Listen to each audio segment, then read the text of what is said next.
When I was 7 years old, my summer vacation seemed like it was going to be the most exciting of all. My parents had rented an isolated cabin in the mountains of Montana, and the idea of spending an entire week exploring the forest and swimming in the lake thrilled me like nothing else. The cabin was rustic, surrounded by tall trees that almost blocked out the sun. During the day, everything felt like an endless adventure. But at night, when absolute silence took over, things were different. I had always been a kid who scared easily, and the darkness of the forests made me uneasy.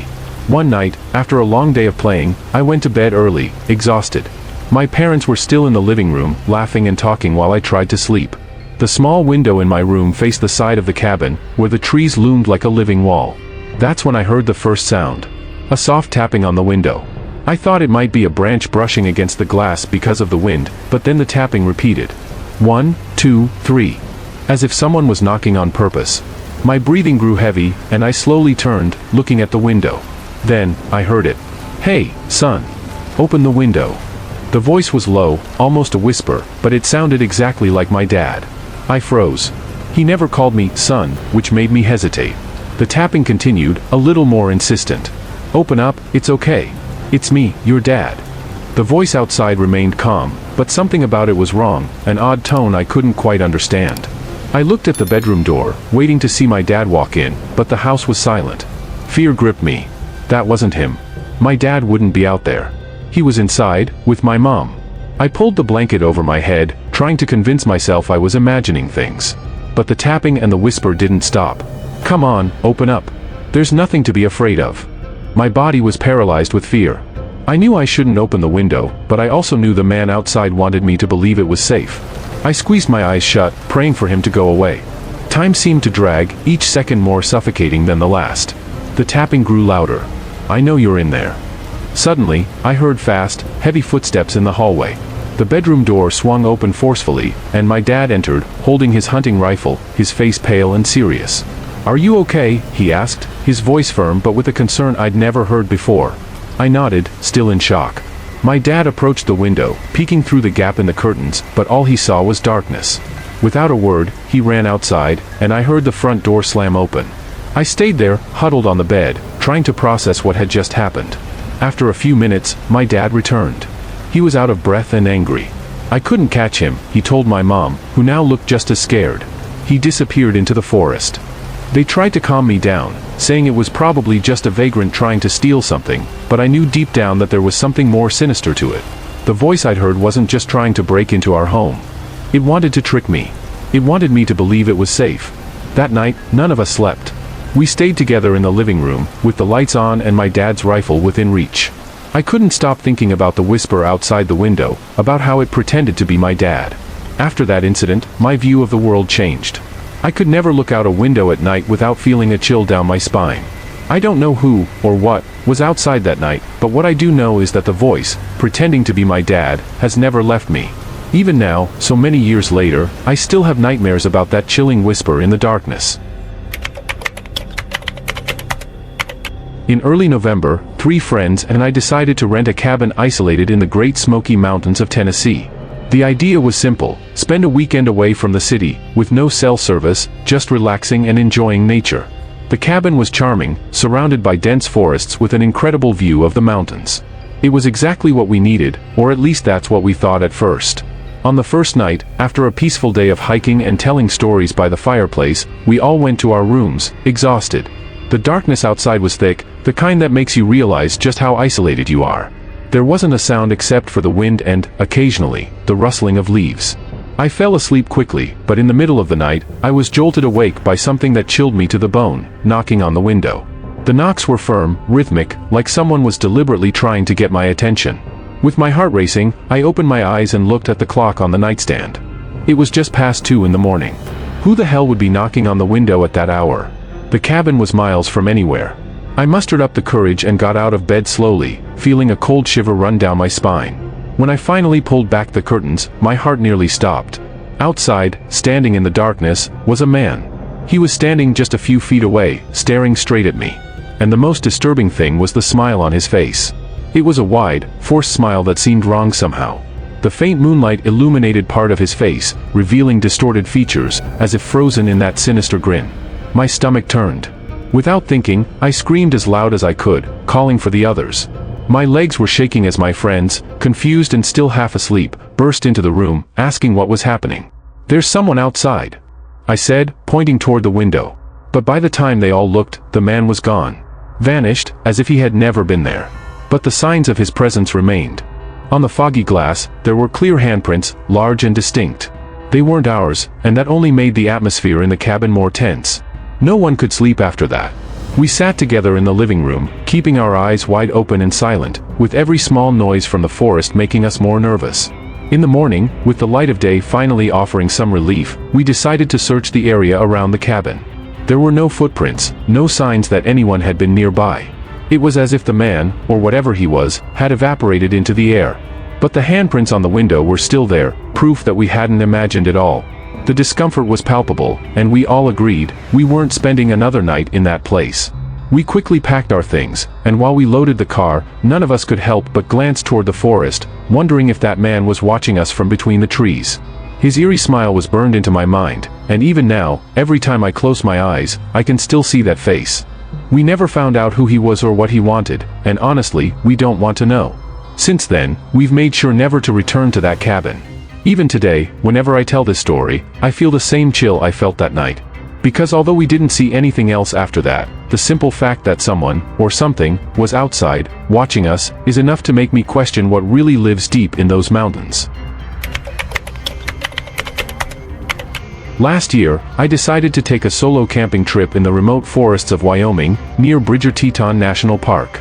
I've always been someone who seeks out the solitude of nature, the kind of silence only isolation can provide. After driving for hours down dirt roads, I found the perfect spot, far from any known trails. I set up camp, built a small fire, and spent the day exploring the area. The place had a unique energy, with ancient trees and dense vegetation that felt almost untouched by humans. When night fell, the forest was utterly quiet.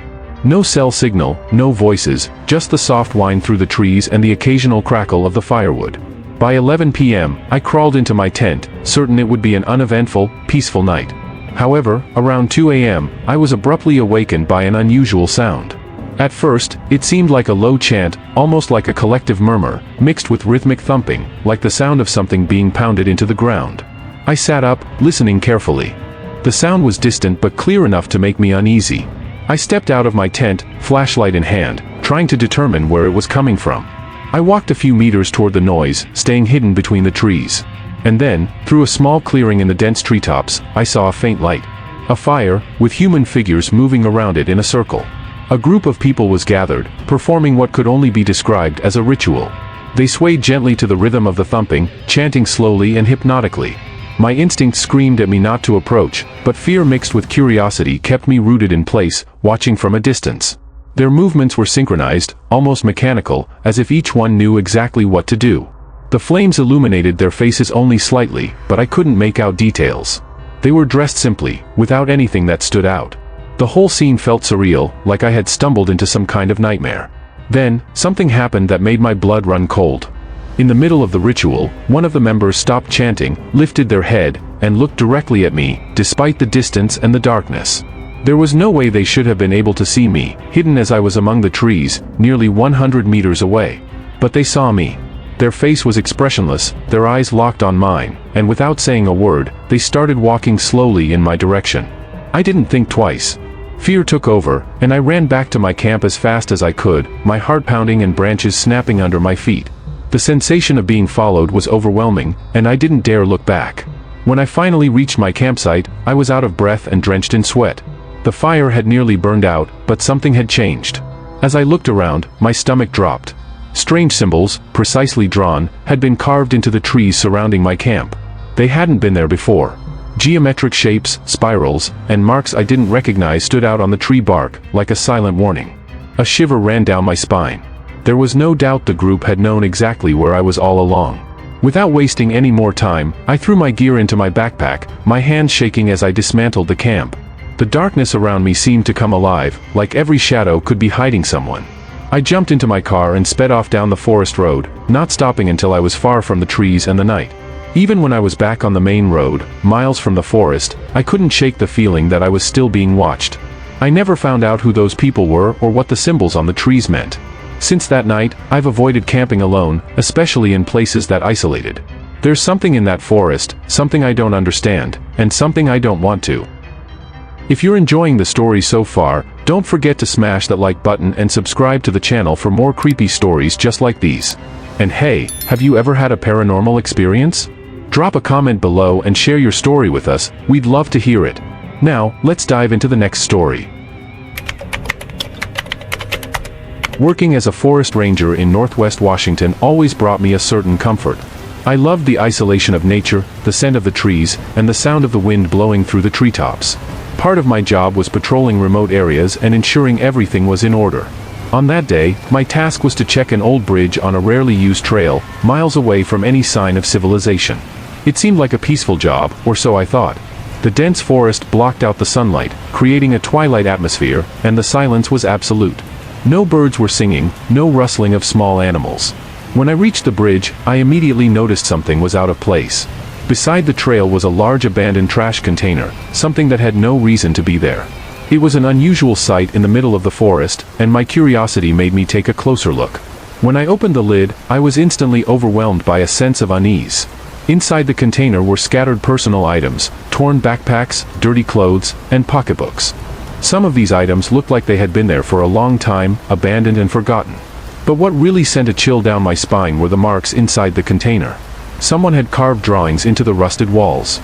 They were distorted human figures, drawn with shaky hands, and strange symbols I had never seen before. Birds with empty eyes, people with mouths open in a silent scream. It all felt so wrong, as if someone had been trapped there, desperately trying to communicate with the outside world. I stood still for a moment, the air around me heavier than usual. That's when I heard it. A slight crack of a branch from somewhere behind me. I was no longer alone. I turned slowly and saw a man. He was standing there, right in the middle of the trail, staring directly at me. His clothes were worn, as if he'd been living in the forest for months, and his gaze was deep, unsettling. "This is my place," he said in a cold, low voice, as if he was stating an undeniable fact. My heart raced. Something in his eyes told me I was facing someone who wasn't entirely sane. I tried to speak, to tell him I was just the park ranger for the area, but he didn't seem interested in hearing it. "You shouldn't be here," he repeated, advancing slowly toward me. My instinct screamed at me to get out of there as fast as I could. I was miles from any help, with no cell signal and this strange man blocking the way back. I began to back away, keeping my eyes on him, hoping he would stop. But he didn't. On the contrary, he kept following me, his gaze growing more intense with every step he took. The air grew colder, and the forest silence became oppressive, as if even nature was waiting to see what would happen next. I managed to turn and run down the trail, hearing his heavy footsteps behind me. Each breath I took was a muffled scream of terror.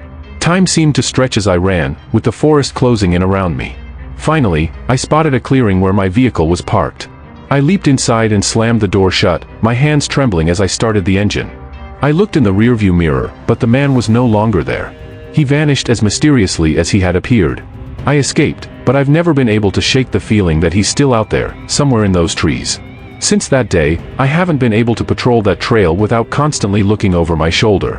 The forest, which once brought me peace, now feels like it's hiding something dark. And I knew, deep down, that the man still guards his place, waiting, perhaps, for the next person who dares to trespass into his territory. Working as a forest ranger in Northwest Washington always brought me a certain comfort. I loved the isolation of nature, the scent of the trees, and the sound of the wind blowing through the treetops. Part of my job was patrolling remote areas and ensuring everything was in order. On that day, my task was to check an old bridge on a rarely used trail, miles away from any sign of civilization. It seemed like a peaceful job, or so I thought. The dense forest blocked out the sunlight, creating a twilight atmosphere, and the silence was absolute. No birds were singing, no rustling of small animals. When I reached the bridge, I immediately noticed something was out of place. Beside the trail was a large abandoned trash container, something that had no reason to be there. It was an unusual sight in the middle of the forest, and my curiosity made me take a closer look. When I opened the lid, I was instantly overwhelmed by a sense of unease. Inside the container were scattered personal items, torn backpacks, dirty clothes, and pocketbooks. Some of these items looked like they had been there for a long time, abandoned and forgotten.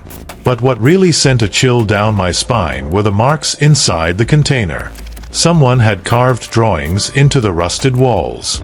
They were distorted human figures, drawn with shaky hands, and strange symbols I had never seen before. Birds with empty eyes, people with mouths open in a silent scream. It all felt so wrong, as if someone had been trapped there, desperately trying to communicate with the outside world. I stood still for a moment, the air around me heavier than usual. That's when I heard it. A slight crack of a branch from somewhere behind me. I was no longer alone. I turned slowly and saw a man. He was standing there, right in the middle of the trail, staring directly at me. His clothes were worn, as if he'd been living in the forest for months, and his gaze was deep, unsettling. "This is my place," he said in a cold, low voice, as if he was stating an undeniable fact. My heart raced. Something in his eyes told me I was facing someone who wasn't entirely sane. I tried to speak, to tell him I was just the park ranger for the area, but he didn't seem interested in hearing it. "You shouldn't be here," he repeated, advancing slowly toward me. My instincts screamed at me to get out of there as fast as I could. I was miles from any help, with no cell signal and this strange man blocking the way back. I began to back away, keeping my eyes on him, hoping he would stop. But he didn't. On the contrary, he kept following me, his gaze growing more intense with every step he took. The air grew colder, and the forest silence became oppressive, as if even nature was waiting to see what would happen next. I managed to turn and run down the trail, hearing his heavy footsteps behind me. Each breath I took was a muffled scream of terror. Time seemed to stretch as I ran, with the forest closing in around me. Finally, I spotted a clearing where my vehicle was parked. I leaped inside and slammed the door shut, my hands trembling as I started the engine. I looked in the rearview mirror, but the man was no longer there. He vanished as mysteriously as he had appeared. I escaped, but I've never been able to shake the feeling that he's still out there, somewhere in those trees. Since that day, I haven't been able to patrol that trail without constantly looking over my shoulder. The forest, which once brought me peace, now feels like it's hiding something dark. And I knew, deep down, that the man still guards his place, waiting, perhaps, for the next person who dares to trespass into his territory. It was last summer when my friends and I decided to hike an isolated trail in Pennsylvania, looking for a peaceful weekend away from everything. The trail wound through a dense forest, and few ventured out that way. The plan was to camp for 2 nights, enjoy the tranquility, and recharge. But right on the first day, something strange happened. As we were heading toward a clearing where we planned to set up camp, we stumbled upon a small cabin in the middle of the woods. It wasn't on our maps and, at first glance, seemed abandoned. However, as we got closer, we realized we weren't alone. Sitting in front of the cabin was a man. He was leaning against an old wooden chair, holding a beer bottle, with others scattered on the ground around him. His gaze was vacant, but when he saw us, he gave a strange smile and stood up, stumbling slightly. "You guys should stay for dinner," he said, his voice slurred. The way he looked at us was unsettling, as if he knew something we didn't. We tried to be polite, declining his invitation, saying we had our own plans. But he insisted. "I don't take no for an answer," he said, stepping a bit closer. His eyes were now locked on my friend Jake, who looked visibly uncomfortable. We tried to back away, explaining that we were just passing through, but something in his demeanor shifted. His smile vanished, and his expression grew tense. "You think you can just leave? After finding me here?" His voice turned harsh, filled with a restrained anger. We decided not to argue further and quickly left, but the feeling that this man wasn't going to leave us alone stayed with us. We found a spot further away by the river and set up camp, trying to shake off the strange encounter. However, the carefree mood we had hoped for that weekend was already ruined. We spoke in hushed tones, with the growing sense that someone was watching us, the forest around us seeming more oppressive by the minute. As night fell, things took an even darker turn. We were sitting around the fire, talking about the day, when we heard footsteps. They were slow, heavy, as if someone was deliberately trying not to be noticed but failing miserably.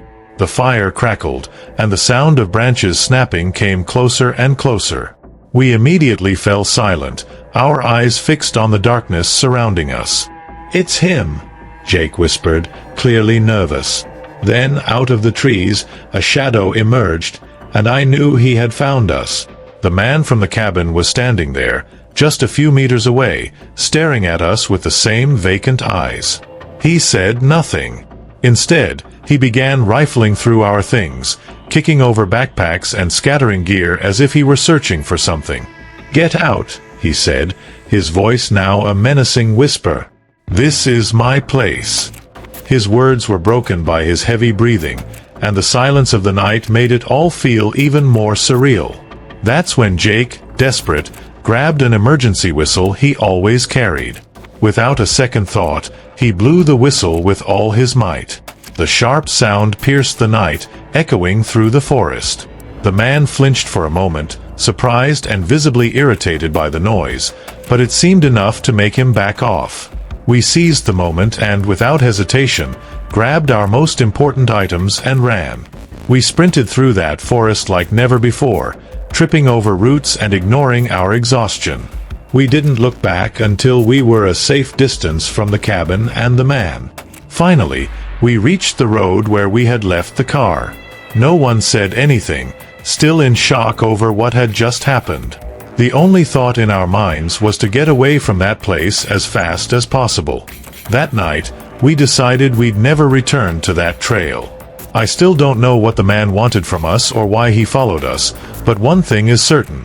That forest, with its isolated cabin and disturbed inhabitant, is no place for anyone to be. Since then, none of us have dared to camp in that area again. It was supposed to be a weekend of total disconnection.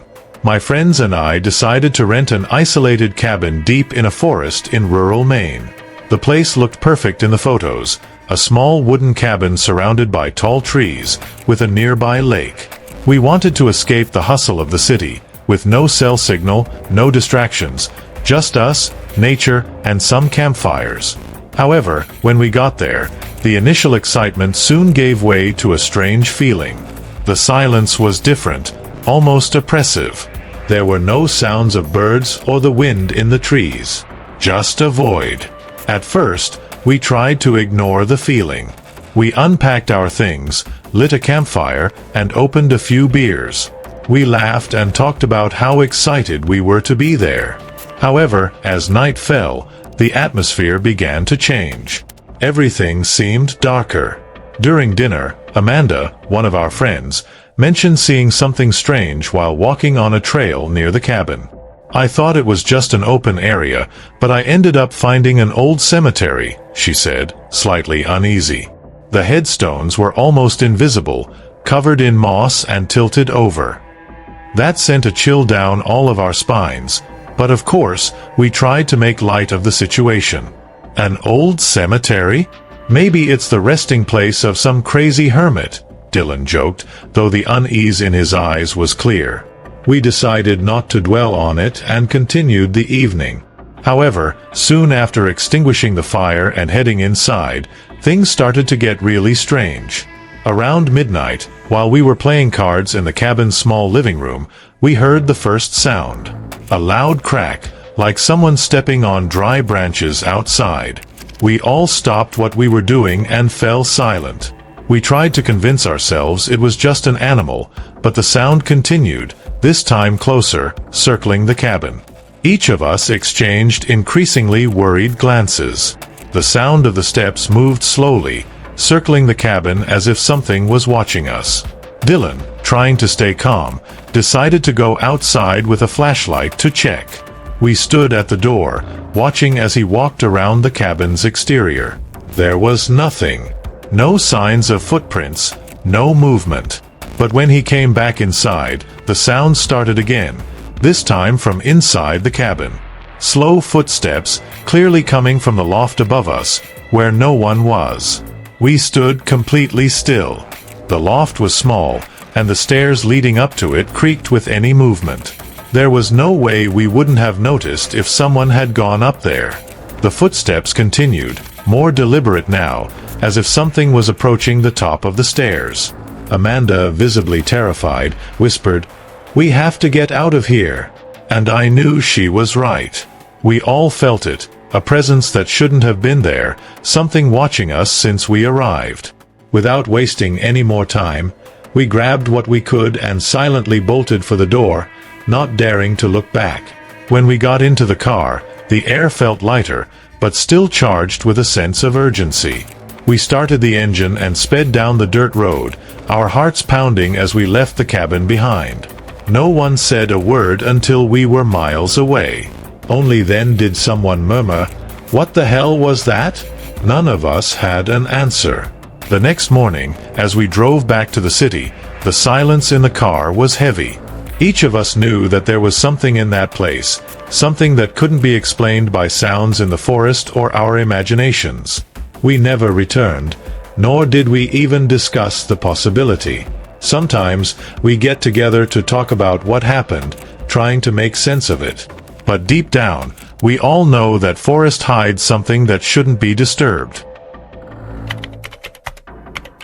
Last year, my friends and I decided to go on a camping trip to a secluded forest in West Virginia, near the Allegheny Mountains. We wanted a weekend away from everything, just us, the sound of the trees, and the starry sky. The spot we chose was far off, with no marked trails, exactly the kind of place that seemed perfect for disconnecting from the world. We spent the day hiking and exploring the area, and when night fell, we gathered around the campfire, talking and laughing like nothing could disturb us. Around midnight, the silence in the forest became even heavier. The wind in the trees seemed to stop, and that's when we began hearing strange noises coming from the darkness.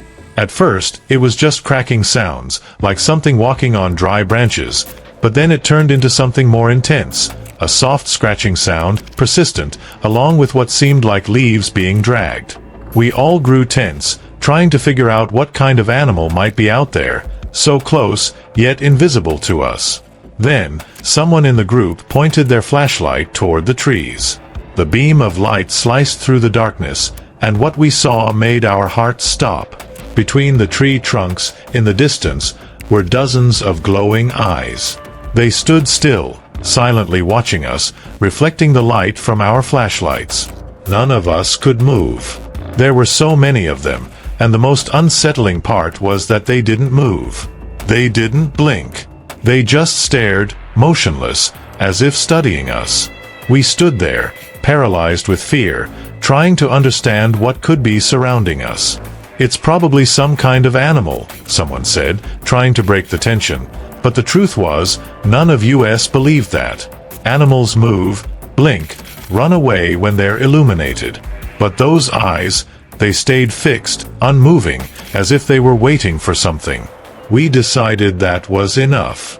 Fear began to take over, and someone suggested we pack up and leave. We didn't want to spend another night in that forest.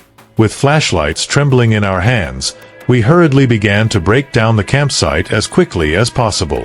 But when we went to collect the last tent, something left us even more terrified. One of the tents had been slashed. And it wasn't just a random tear. There were claw marks, long and deep, as if something had passed through while we were distracted. No one had seen or heard anything that suggested something had entered the camp, but there was the evidence right in front of us. The tent was destroyed, and the cuts were too precise to have been an accident. We exchanged terrified glances, all realizing the same thing at once. It was time to leave. We loaded our things into the car as quickly as we could, the flashlights flickering in the shadows, with the constant feeling that something was watching us. When we finally drove away from the forest, I glanced back one last time, and I swear I saw those glowing eyes again, far off, watching us leave. They hadn't moved all night, but whatever it was had been observing us the whole time, waiting for something we never understood. To this day, none of us can explain what happened that night. We've tried to come up with a rational explanation. Maybe it was just an illusion, a mix of exhaustion and nerves. But the slashed tent, the eyes in the darkness, and the feeling of being hunted stayed with us. We don't talk about it often anymore, but we all know that camping trip changed something in us. We never found out what was out there watching, but since then, we avoid any place that isolates us that much from the world. Taking care of Marie wasn't exactly what I expected when I accepted the job as her caregiver. She lived alone in an old wooden house, isolated in the forests of Vermont. She was a frail woman in her early 80s, with advanced stage Alzheimer's. Her family's visits were scarce, so it was mostly just me taking care of her. The house was old and creaked with every step I took, but it was the forest around it that always made me uneasy. Marie often said she saw people among the trees, especially outside the large living room window. But as her illness progressed, that was considered just another symptom. "My mother is calling me," she would often repeat, staring out the window into the darkness outside. The way she gazed, her eyes focused on something I could never see, always gave me chills, but I would reassure her, telling her that no one was there. Deep down, I convinced myself it was just her mind playing tricks on her. That was until the night everything changed. The first snowstorm of winter arrived suddenly, covering the forest and the house in a white, silent blanket. The wind howled against the windows, but the snow fell softly, muting any sounds from the outside world. I was used to those moments of heavy silence, but that night, the air seemed denser. After putting Marie to bed, I went to check the doors and windows before settling in. Everything was in order. However, just before midnight, I was startled by a strange noise. It was as if someone was whispering outside. I jumped out of bed and ran to Marie's room. Her bed was empty. My heart raced, and panic took over. The house was isolated, and Marie couldn't have gone out alone in the cold. I rushed to the living room, and my worst fear was confirmed. The back door was slightly ajar, and snow was blowing in. I called for her, my voice cutting through the forest silence, but there was no response. I grabbed a flashlight and hurried outside. The night was silent and cold, the light from the flashlight reflecting off the snow-covered trees. When I reached the window where Marie usually said she saw her mother, I found her. She was standing there, barefoot, staring into the darkness of the forest. I ran to her, wrapping her in my arms and pulling her back inside, but as I dragged her, something left me utterly speechless. There were no footprints around where she stood. No marks in the snow, as if she had simply appeared there, like a shadow. Back inside, I covered Marie with blankets while a deep fear settled in me. How had she gotten out there? It didn't make sense. Her body was cold, but she seemed calm, much more so than I was. When I finally got her to speak, Marie said, almost in a whisper, she called me again, but she didn't want to come in. Those words stayed with me, leaving me with a discomfort I couldn't shake. That night, I stayed up until dawn, watching the window, waiting for something. After that night, Marie's strange behaviors drastically decreased. She stopped talking about the people outside and didn't mention her mother again. In a way, she seemed more lucid, as if something had changed. But I couldn't erase from my mind what had happened. Even when everything seemed to return to normal, the unease persisted. The forest surrounding the house never felt the same. During the day, the trees looked harmless, but as night fell, I sensed a presence. It was as if something was watching us, waiting for us to let our guard down. Months later, when the snow melted and winter gave way to spring, I decided it was time to leave the job. The feeling that something in that forest had perhaps lured Marie outside that night without leaving any tracks was something I couldn't live with anymore. I don't know what Marie saw, or who she believed was calling her, but I knew it wasn't just her confused mind. Something was out there. And since that night, I've never been able to look at the forest the same way. Last summer, my friend Daniel and I decided to camp in a secluded forest in Washington near Olympic National Park. We were looking for an authentic adventure, far from everything and everyone. We found the perfect spot, surrounded by tall trees with a creek cutting through the landscape. We spent the day exploring the area, setting up camp, and enjoying the peace that only a place like that can offer. When night fell, the silence of the forest was almost surreal. With no cell signal and only the campfire for light, the isolation felt complete. Around 3 a.m., I woke up to a strange sound. At first, I thought I was dreaming, but when I heard it again, I realized it was real. It was screaming. Loud, high-pitched screams coming from somewhere far off. Daniel was already awake, his eyes wide, and I could see on his face that he was just as confused as I was. "Are you hearing that?" he whispered, as if speaking louder would attract whatever it was. I nodded, my heart pounding in my chest. The screams sounded like someone in pain or desperation, but there was something strange about them. They didn't seem to stop, only echoing through the forest. As scared as we were, the thought that someone might need help wouldn't leave us.